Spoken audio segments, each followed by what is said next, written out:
Hi everybody, I'm Terry Ryder, founder of hotspotting.com.au, and today I'm speaking to one of Sydney's foremost experts on residential real estate, Tony Abboud from Snowden Parks. We're having this conversation against a background of unusual times where restrictions imposed by the COVID-19 situation have changed the way real estate transactions can happen, for the short term at least. But while this extraordinary period in the life of Australians is creating upheavals for many people, it's also, in real estate terms, a time of great opportunity. And that's what Tony and I are going to be discussing today.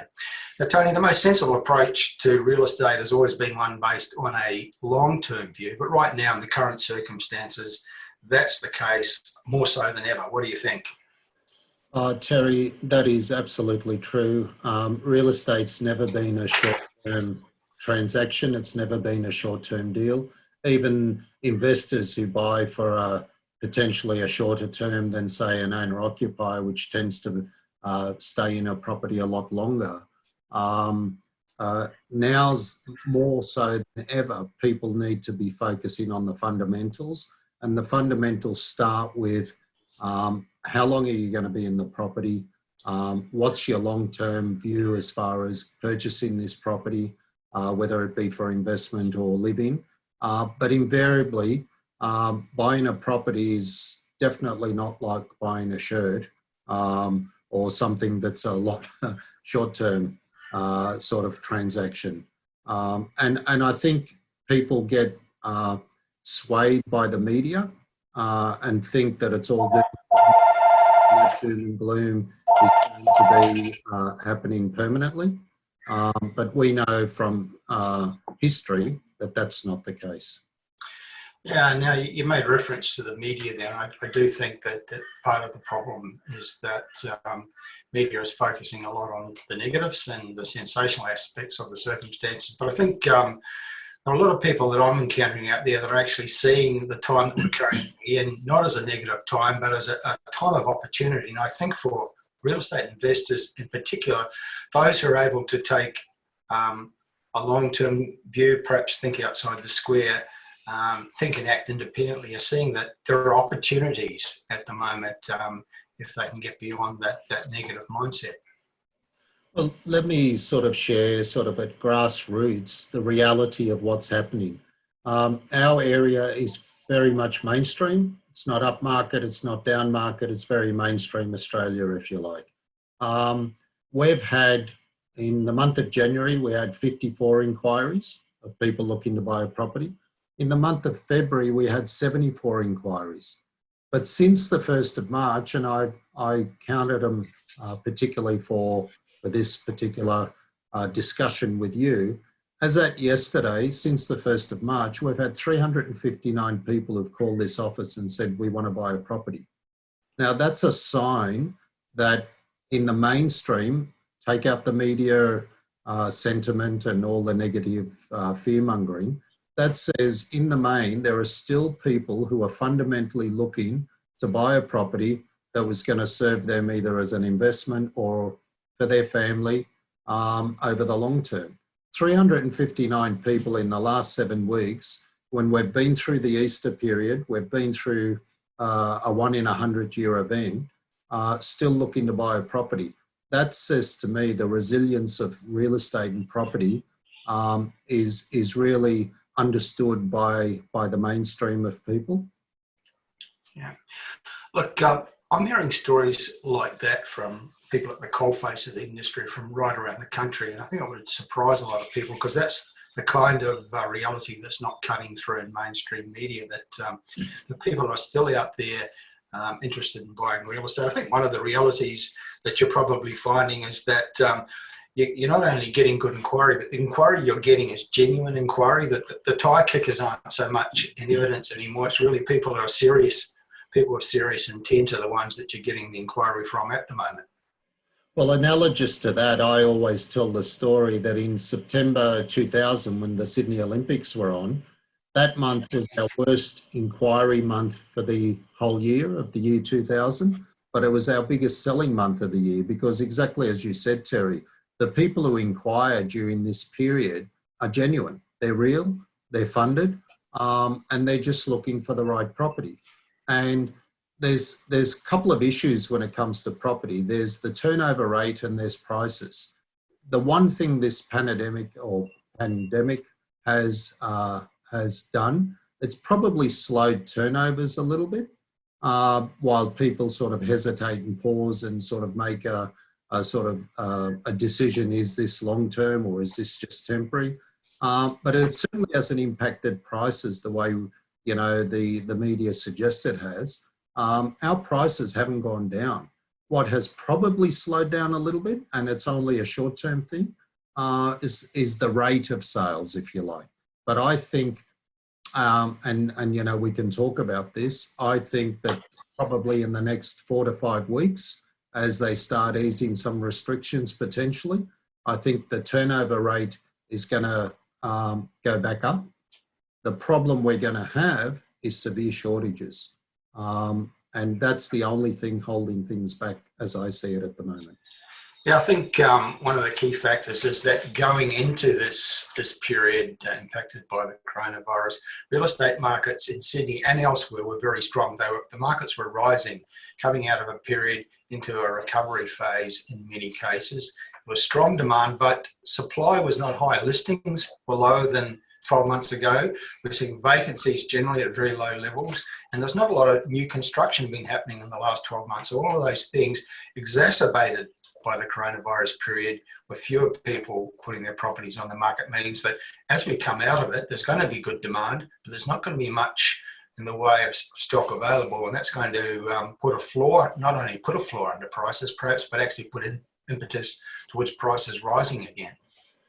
Look, that floor on prices is important because that sustains people's sort of financial position.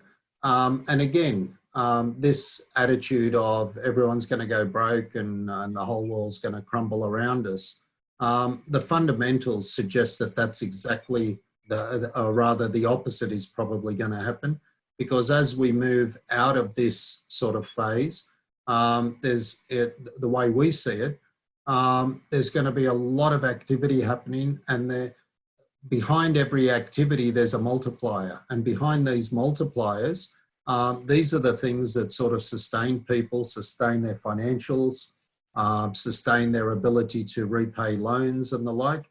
And if the prices are held firm, then valuations are going to be firm, and banks and financial institutions won't need to go into panic mode. One of the remarkable statistics, Tony, I've seen in the last week came from the CEO of the Commonwealth Bank, which is our largest mortgage lender, Matt Comyn, was saying that since the major banks announced that they were offering a mortgage holiday to people, he cited the numbers of their customers that had actually applied for that mortgage holiday, and it was less than 4% of their total customers who have mortgages with the Commonwealth Bank. And I thought it was a remarkably low figure, but reflected the fact that people's finances are in a very strong position. Most people are actually well ahead with their mortgage repayments. I think the average household's 2.5 years ahead, because they've been using this period of low interest rates to actually pay down their mortgage with extra payments. And so I think that's just another factor. We're in a really solid situation with our economy, our market, and with the typical households as we go into this period. And look, when I was at university studying economics many, many years ago, they talked about what happens when there's a stimulus package injected into the economy. And in those days, many, many years ago, because this is my 40th year in the industry, they were saying that if there's a stimulus package into the economy, there tends to be a lag effect, and it takes 12, 15 months before that stimulus package impacts, and you feel the impact of that in the economy. Today, in the digital world, when there's a stimulus injected into the economy, the lag is a lot shorter.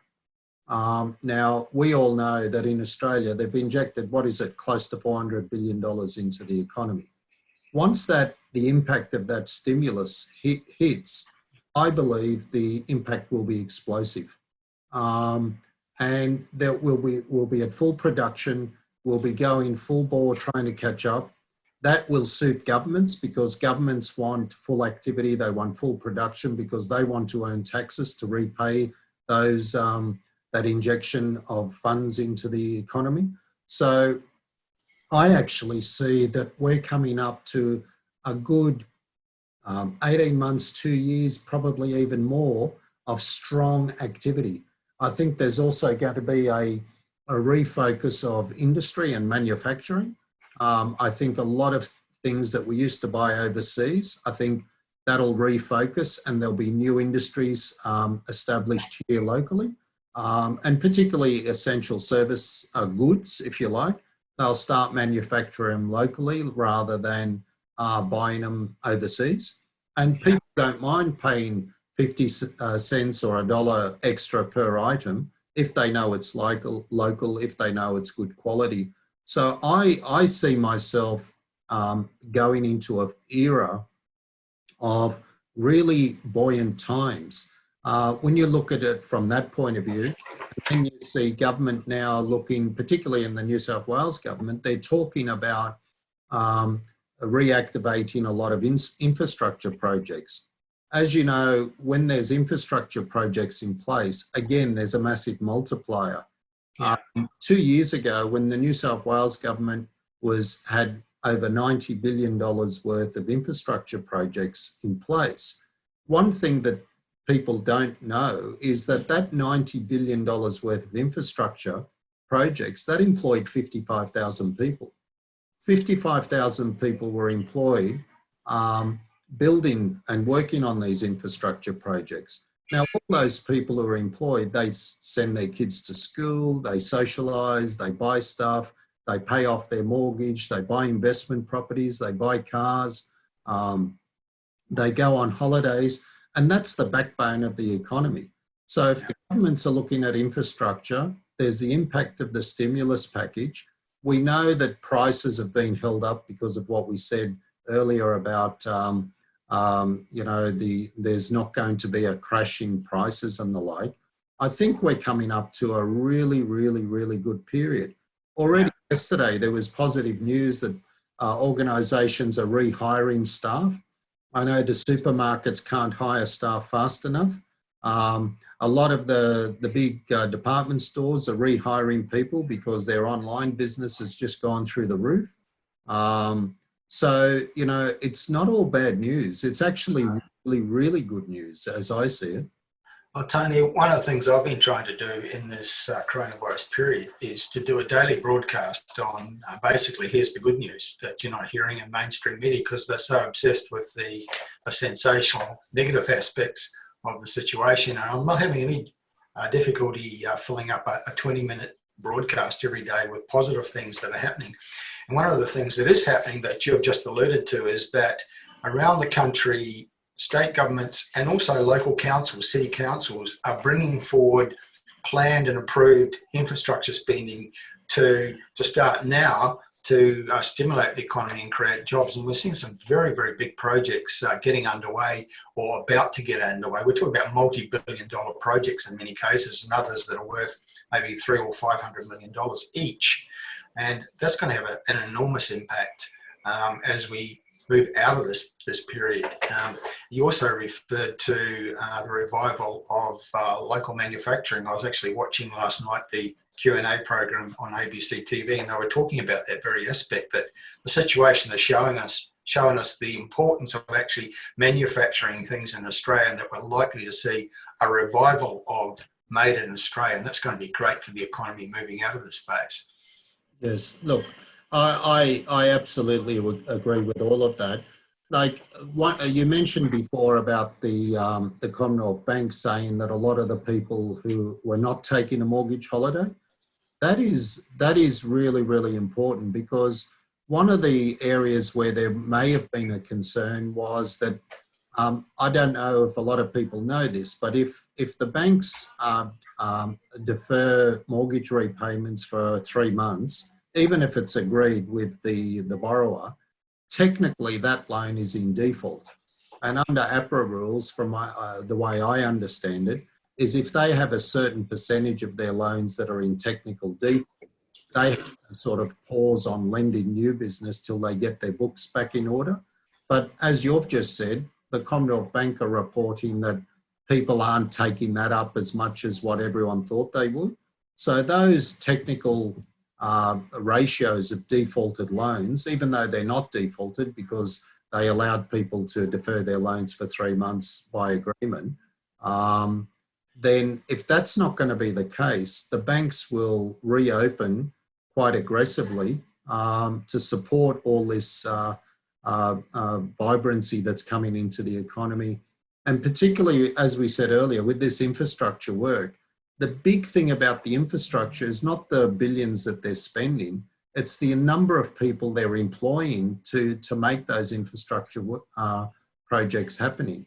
And the biggest fear now, and a lot of the media talks about potential unemployment, I can see a readjustment and we're going back to massive employment opportunities. It's just different, that's all it is. I think whatever the unemployment levels go to will be very short term in nature, but media tends to bandy around figures of about 10% unemployment, and some people infer that if unemployment goes to 10%, that'll mean property values will fall. And I often wonder what's their reference points for that assumption, because the last time we had 10% unemployment in Australia was back the last time we had a recession in Australia, which was the early 1990s, when we had unemployment at those levels for a number of years. And yet through that period, real estate prices not only didn't crash, they actually rose. So in the 3 years to 1993, the statistics show that all 8 of the capital cities actually produced some level of price growth, and as high as almost 30% in the case of Perth. But all the capital cities actually rose their real estate prices through that period when unemployment was the highest it's been any time in the last 30 years. The one thing that this COVID-19 episode has said to people, your home is important. Where you live is important. And I think that's refocused people back to property because, you know, when they say home isolate, people want safety, they want certainty, they want a place that they can relate to. So I think more and more moving into the future, whereas some people, certain demographics are quite mobile, I think the nature of your home, the nature of where you live has a new significance. Because if you're forced to be somewhere, you'd rather be in your own home. And I think people will gravitate to that sort of concept a lot more now because of this COVID-19 experience. Now, Tony, in a previous discussion we had recently, you referred to the 8 reasons why property sales happen. I think it's an important point to discuss because it really speaks to the fundamentals of real estate, the things that continue to go on regardless of the background circumstances. Terry, when I first started in this business 40 years ago, I started here in May 1980 after I went to university and got my economics degree. But the very first thing I was taught in real estate was, in those days, we were told, irrespective of the external circumstances, there were 7 reasons why people buy and sell. And those 7 reasons were births, deaths, marriage, divorce, financial gain, financial loss, and transfers. So when there's babies being born, places are too small, people need to upgrade. When people pass away, invariably properties are sold. Marriage and divorce, they're reasons why people buy.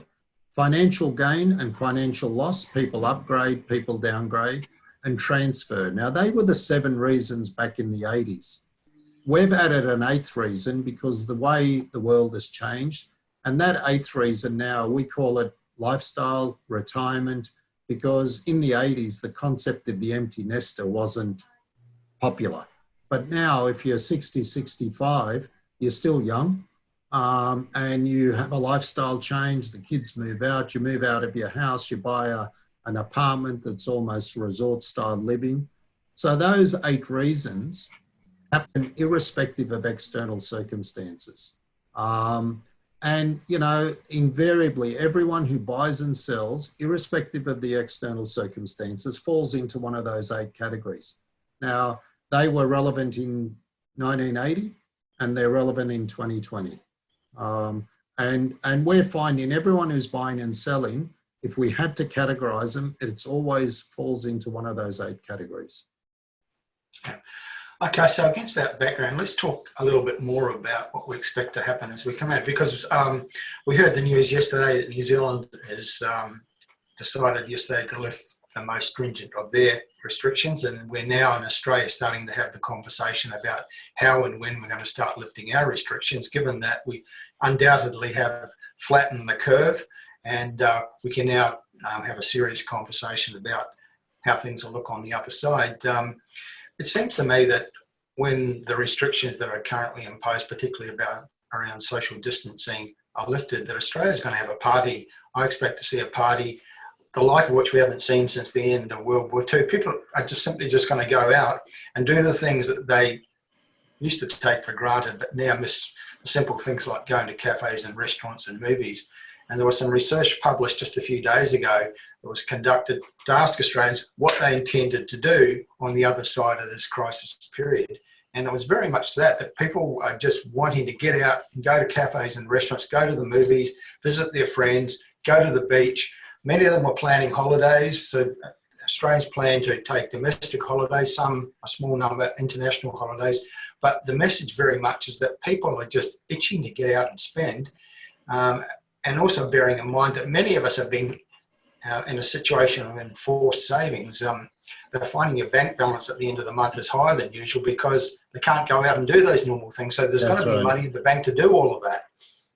Yeah, look, my understanding is that if we start getting some relaxation of the restrictions towards the next 4 to 5 weeks, you know, as you've said, most of us are looking forward to more than anything, the cafes and the restaurants to open again.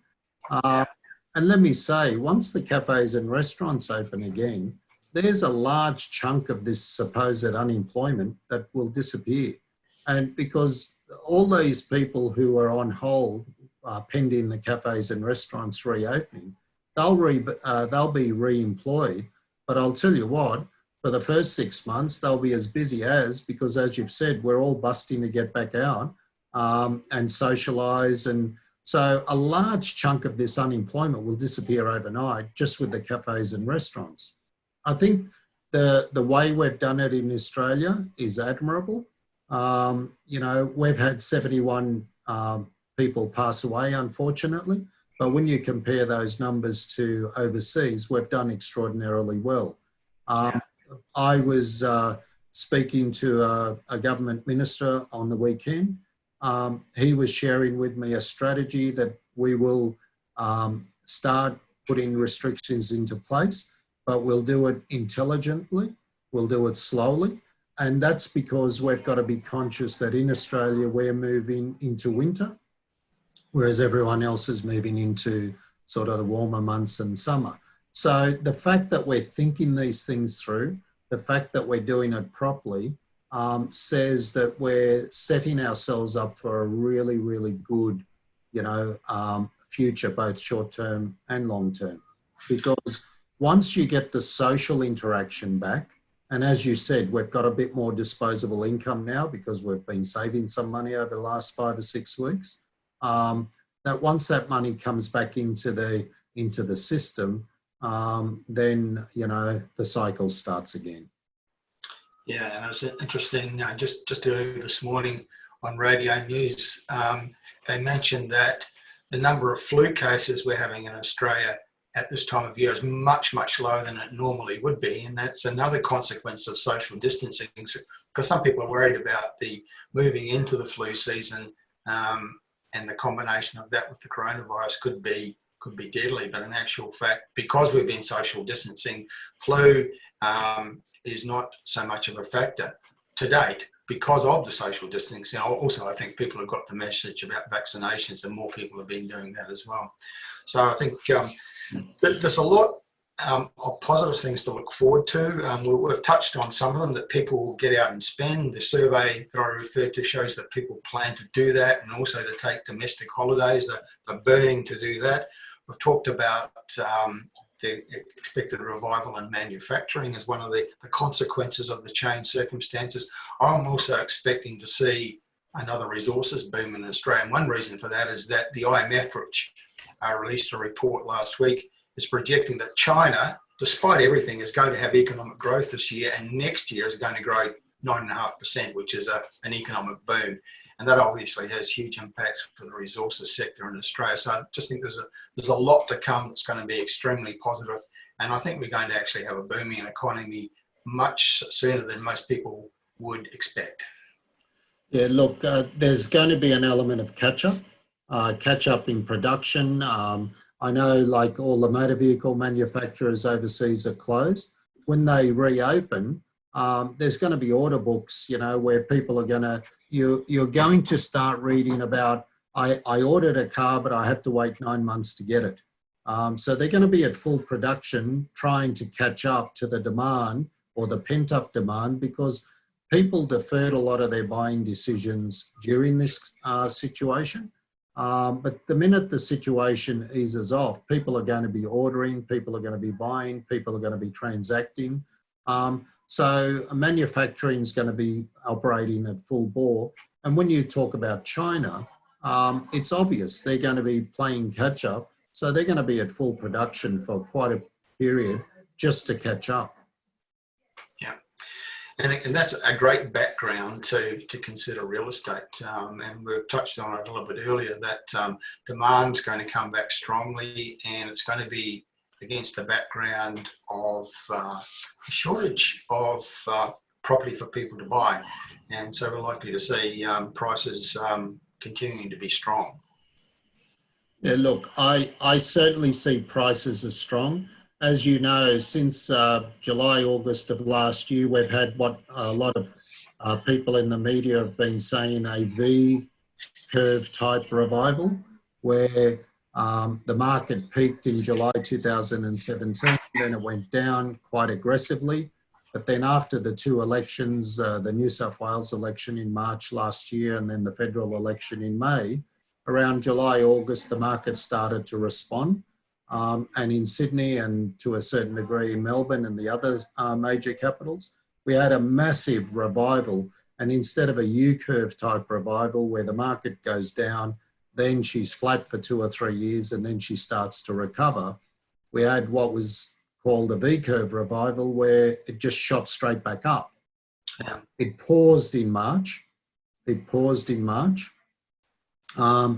that's the critical point. It paused. It didn't crash. It didn't go down. It just paused. And we're already starting to see, we're in the 3rd week of April, we're already starting to see after about, that's about 7 weeks, it's starting to slowly respond again. And by mid-May, I would suggest that soon as you're starting to see more positive news come back, this pause, people will take their finger off the pause button and then we're back to normal.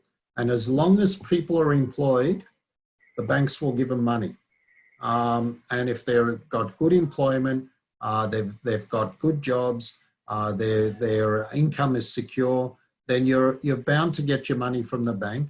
And as you said earlier, we've got a major supply issue of both in the generic properties, when I say generic properties, I mean established properties, but even new construction, the new apartments. As everyone knows, in the last 3 or 4 years, we had an apartments boom. That well and truly stopped late 2017, 2018. And what happened then was a lot of the apartments that had been started or under construction, right, they were still in place and they were still on the market. But what a lot of people don't know is that there was not a lot of new starts. And when I say about new starts, I'm particularly referring to there was very little new approvals. And I was looking at an article the other day that said in 2018, there were over 30,000 odd apartments either planned or under construction. But for 2021, they're proposing something like 5,700, of which only 2,000 are confirmed. So that says that as we move into 2021 and beyond, we're going to have some really severe shortages because as you know, to take a new development through a council process or a state government planning process could take 18 months, 2 years to get that approved. And in that period, there's a gap in the marketplace, and that's how the shortages appear. Yeah. One of the ways we can gauge that shortage is looking at vacancy rates. And just a week or so ago, SQM Research published their latest figures. That's till the end of March. And it showed that all 8 capital cities have vacancy rates well below 3% now, and most of them are below 2%, and some are below 1%. And also when we look at regional Australia, many of those markets have vacancy rates of 1%, 1.5%. So across Australia, we have a situation of shortage, and the current situation is just going to exacerbate that. So coming out of this period into some kind of normality again, that's going to be a big factor in terms of what's going to happen with prices as we go forward. And I think another positive, and this is not a short-term thing, this is something that we can project for next year and beyond. Once the borders are open, we're all safe, and there's potentially a vaccine, I think Australia is going to be looked on as a place to be where you're safe. And I think subject to government policy at the time, and once our borders are open, there'll be more and more people queuing up to come into Australia because it's a safe environment, it's a clean environment. Look at how we've handled the COVID-19 situation. We've handled it a lot better than a lot of other countries. And I think we're going to be very, very attractive to people wanting to come in. And I think there's going to be massive queues, and subject to government policy, there will be that will maintain the demand side of things. So we've got to match that with good supply. So against all of that background, tell us a little bit about the market that you specifically operate in, the city of Ryder primarily. One of the, I think you mentioned at the beginning, it's kind of mainstream Australia. So tell us a little bit of the detail of what makes that particular market tick. Well, Ryde is, if those who don't know, but Ryde is sort of, I call it mainstream Australia. It's middle of the road. It's not up market. It's not down market. I call Ryde as the heart of the centre of Sydney because we're strategically located halfway between the Sydney CBD and the Parramatta CBD. We're along the Parramatta River, just north of the Parramatta River, and we look across to what was the Olympic Village. Our price points for houses are somewhere between 1.5 million up to about 2.3, 2.4 for mainstream properties. Every time we list a property in that price bracket, it sells very, very quickly. In the boom times, days on market were down to 19 days. In a recession, days on market could be 92 days. We're averaging about 30 days on market, which is about a normal market, if you like. We've got, as part of our area, a suburb called Macquarie Park. Macquarie Park is a massive commercial hub. It's touted eventually to be the 4th largest commercial hub in Australia. So there'll be Sydney, Melbourne, Brisbane, Macquarie Park, and then the other capital cities. We've got a hospital, we've got a university, we're sandwiched between 2 rivers. When you look at the police records for our area, out of all the local area command areas, we've got either the first, second or third lowest rating of all the crime stats in the area.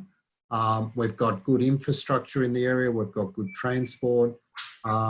So we're one of those areas where we're safe, we're neutral, and people who buy here aren't subjected to the extreme highs and lows that appear in some of the market sectors in various capital cities.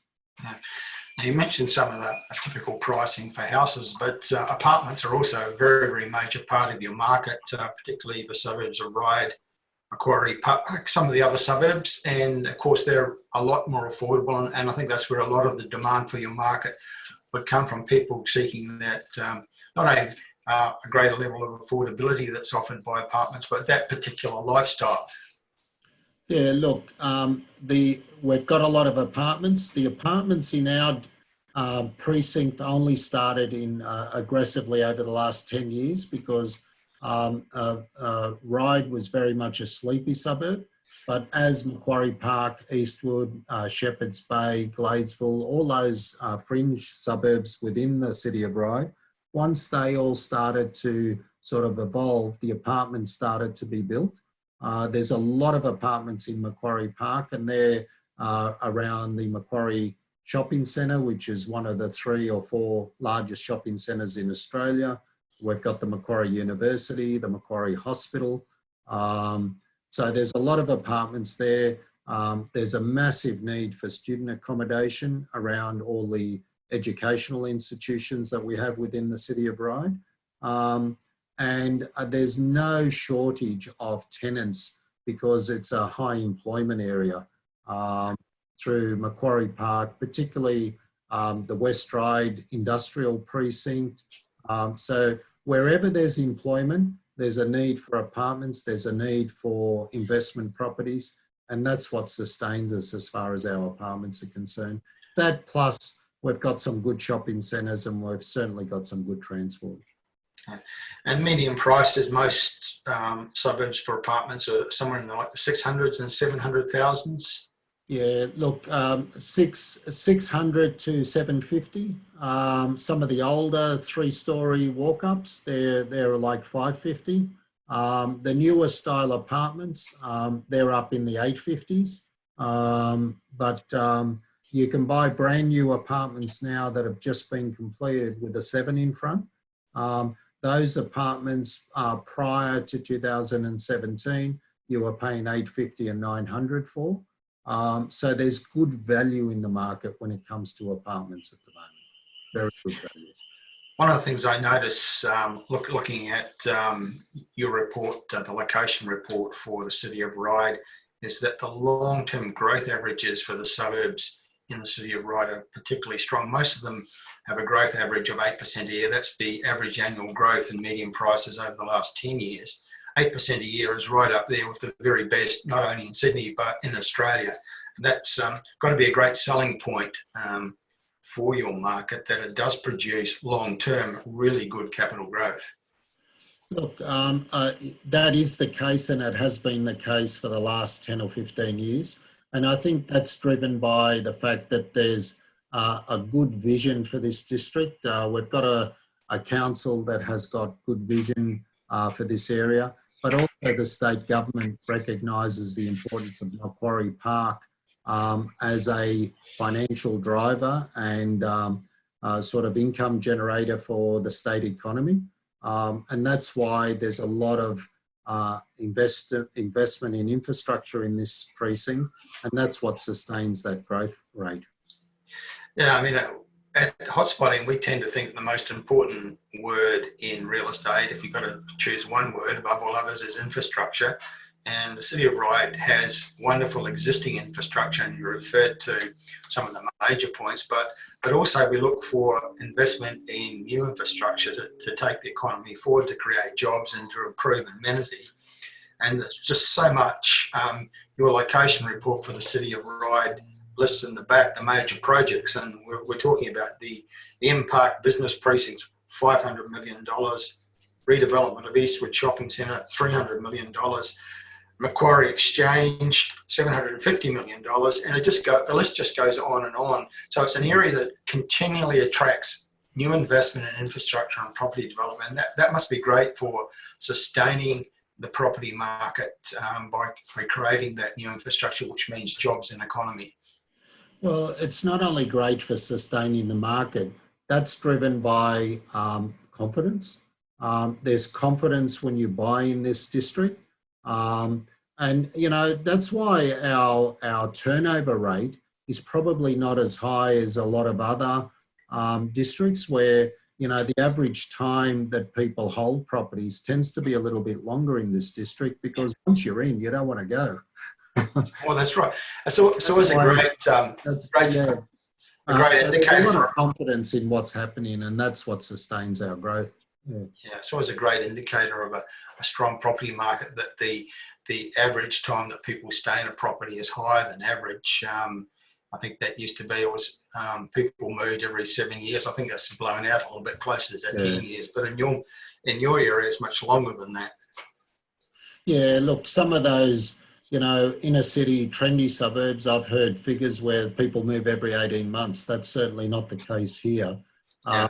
As I said, there's a lot of confidence in what's happening in the area. And the fact that it's central, the fact that it's safe, the fact that there's good connectivity, there's good infrastructure, there's good schools, there's good shopping, there's good employment opportunities.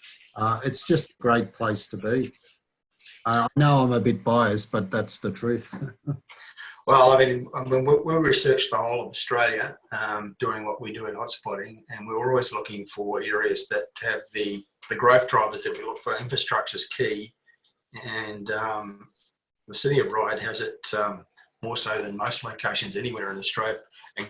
Existing infrastructure and new projects that are underway or in planning. The Sydney Metro Northwest was one of those projects, $8 million project. It snaked its way through your area, heading out towards Rouse Hill up in the northwest. That must have had an impact as well. Look, it had a major impact, that Rouse Hill to Chatswood Metro. That had a major impact. There's one major connection that's been proposed for a while, and if that comes on, then there'll be a stronger growth factor in Ryde, and that's the connectivity between Macquarie Park and Parramatta. Once they do that final connection, that rail link between Parramatta, because what we've found in the city of Ryde, there's over 90,000 people who work in the city of Ryde. 67,000 commute in and out of the city every day. And they're able to do that because there's good transport systems in place. Most of them come from the northwest into the city, but there's a large segment that comes from the Parramatta precinct. So once we've got that final connection between Parramatta through Epping and into Macquarie Park, then will probably be one of the most accessible areas in the city of Sydney. Yeah. And speaking of infrastructure, the Ryde Town Centre must be one of the most pivotal pieces of infrastructure in the city of Ryde. It includes the Top Ryde Shopping Centre, and there's been major redevelopment and expansion in that centre going on for a number of years, and it continues to go on. That must be just such a focal point for your catchment area. Yeah, look, the Top Ryde area in 2005, that was approved. There was a master plan approved. They built a shopping centre, 78,000 square metre shopping centre with 700 apartments on top. That was a $1.2 billion development that was built and completed around 2010, 2011. The second stage of that is across the road from that, which is what was the old council chambers, the civic centre. That's up for a regeneration at the moment. And the current plans for that is to build a performing arts centre, new council chambers, council offices. That's another $120 million redevelopment along that precinct, which will be another driver and will bring in more employment and more vitality. But it'll also serve the community, particularly from the performing arts area. We've got a massive need for hotels space, because whenever there's sporting events or activities down at the Sydney Olympic Village, you can't get a hotel room anywhere within kilometres of the area. And there's a massive need for hotels rooms in the city of Ryde. So there's a lot of opportunities that are coming up, and all these things that I'm talking about, various organisations and people are assessing those as we speak. Just referring to a paragraph in your location report for the city of Ryde, referring to another very important piece of infrastructure. It says Macquarie Park train station precinct has been transformed into Australia's first community business district, making it New South Wales' second largest office market. The area generates $9 billion each year for the Australian economy. That's big also. Well, that's why I said earlier the state government recognises the importance of Macquarie Park. That $9 billion into the state's economy is quite substantial, and they can see that that's growing exponentially. I was invited to meet a delegation from Korea before Christmas, late last year. They're coming to see we do at Macquarie Park and to emulate that in various cities throughout Korea.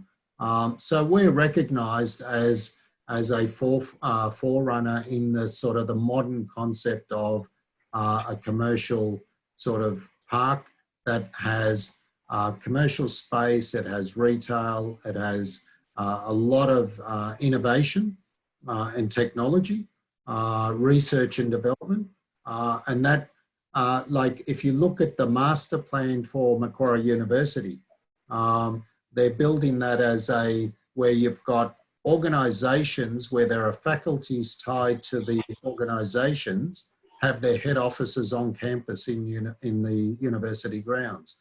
One example of that is Cochlear for the ears.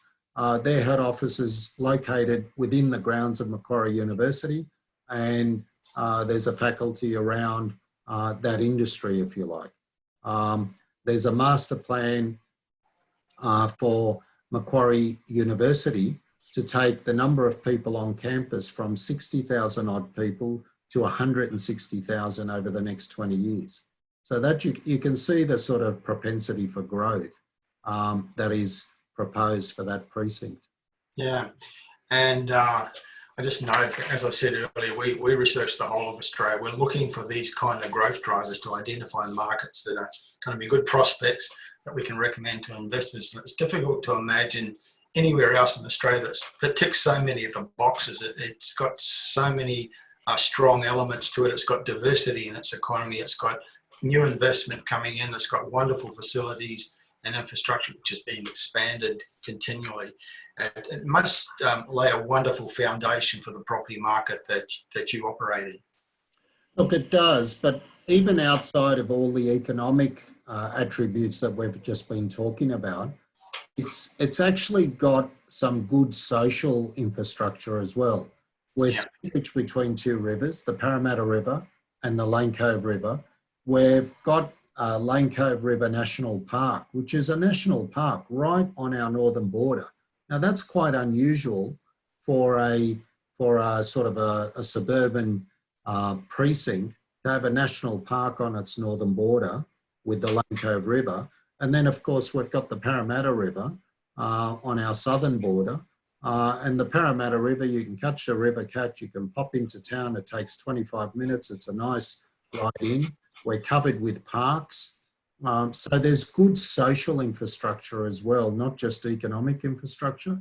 So that adds a lot of value as well. So it's not just the economics, it's a holistic experience, if you like.